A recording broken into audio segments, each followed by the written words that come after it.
Before we begin with the next Caesar's battle against the Gauls, don't forget to subscribe. Let us begin. Their arrival caused such a change in the situation that our men, even those who had collapsed from their wounds, supported themselves with their shields and renewed the fight.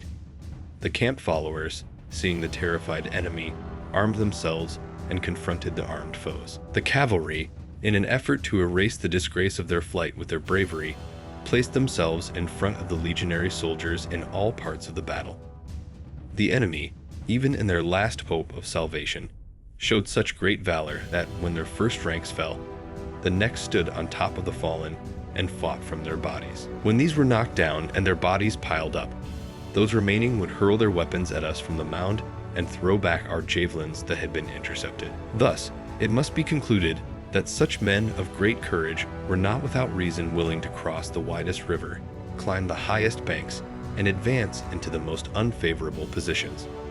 Their courage had turned the most difficult tasks into easy ones. After this battle, which nearly annihilated the people and name of the Nervii, the elders, who, along with the boys and women, had been said to be thrown into the marshes and swamps, upon hearing of the battle, realized that nothing was safe for the defeated and nothing could impede the victors. With the unanimous consent of all the survivors, they sent envoys to Caesar and surrendered themselves to him.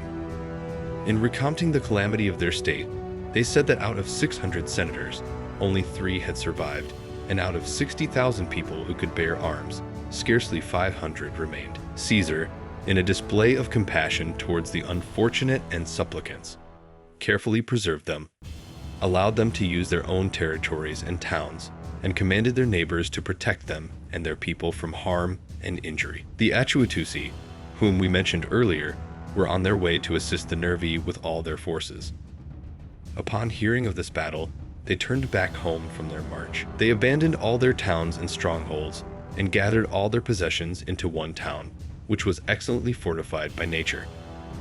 This town, surrounded by steep cliffs on all sides, had only one gentle slope for access, which was no more than 200 feet wide. This entrance was fortified with a double wall of great height, and they placed large stones and sharpened logs on the wall. The Atrebates were descended from the Cimbri and Teutons, who, when making their way to our province and Italy, had left behind, on this side of the Rhine, all the baggage they could not carry or drive with them, along with 6,000 men to guard it. These men, after the death of the Cimbri and Teutons, were harassed by their neighbors for many years, sometimes waging war, sometimes defending themselves, and eventually, by common consent, had settled in this place as their home. Upon the first arrival of our army, they made frequent sallies from the town and engaged in small skirmishes with our troops.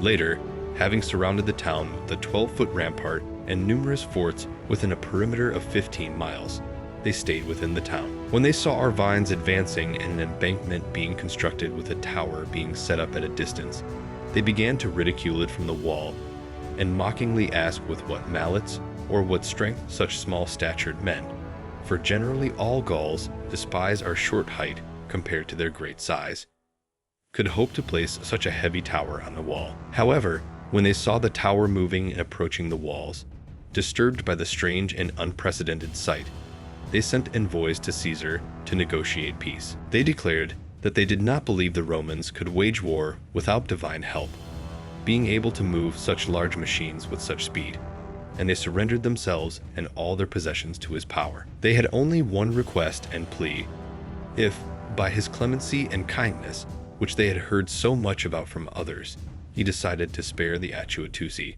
he should not deprive them of their arms. They claimed that nearly all their neighbors were enemies and envied their valor. Without their arms, they would not be able to defend themselves. They preferred to endure any fate at the hands of the Roman people rather than be tortured to death by those over whom they had once ruled. To this, Caesar responded that he would preserve their state more out of his own custom than their deserving, provided they surrendered before the battering ram touched the wall. However, there was no condition of surrender other than the handing over of their arms. He said he would do as he had done with the Nervii and order their neighbors not to harm the surrendered people of the Roman people. Upon receiving this reply, they said they would comply with his demands. A large quantity of weapons was thrown from the wall into the trench in front of the town, forming piles nearly equal to the height of the wall and embankment. However, as later discovered, about a third of the weapons were hidden and kept inside the town. With the gates opened, they enjoyed peace that day. Towards evening, Caesar ordered the gates to be closed and the soldiers to leave the town, so the townspeople would not suffer any harm from the soldiers during the night. However, the townspeople had a prearranged plan, as it turned out. They believed that after surrendering, our troops would either withdraw their guard or at least keep it more laxly. Using the weapons they had hidden and retained, as well as shields made of bark or woven twigs covered with hides to meet the urgent need of the moment, they made a sudden attack with all their forces from the town during the third hour at the point where the ascent to our fortifications seemed least difficult. Quickly, as Caesar had previously ordered, fires were lit as signals, and troops rushed in from the nearby forts. The enemy fought fiercely, as men of courage would in their last hope of salvation, in a disadvantageous position against those who hurled weapons from the rampart and towers, relying solely on their bravery. About 4,000 of them were killed, and the rest were driven back into the town.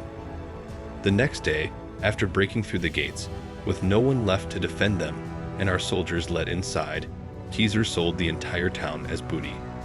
The number of captives reported to him by the buyers was 53,000. At the same time, Caesar received news from Publius Crassus, whom he had sent with one legion to the Veneti, Venelli, Osismi, Coriosolite, Isuvi, Alerci, and Ridones, which are the maritime states reaching to the ocean, that all these states had been brought under the dominion and control of the Roman people. With these actions completed and all of Gaul pacified, the reputation of this war spread so widely among the barbarians that envoys from the nations living across the Rhine came to Caesar, promising to give hostages and obey his commands. Caesar, as he was hastening to Italy and Illyricum, ordered these envoys to return to him at the beginning of the next summer.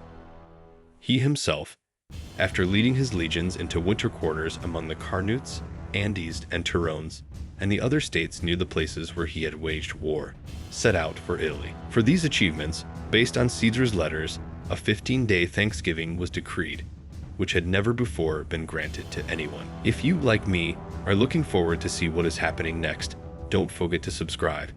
See you in the next battle.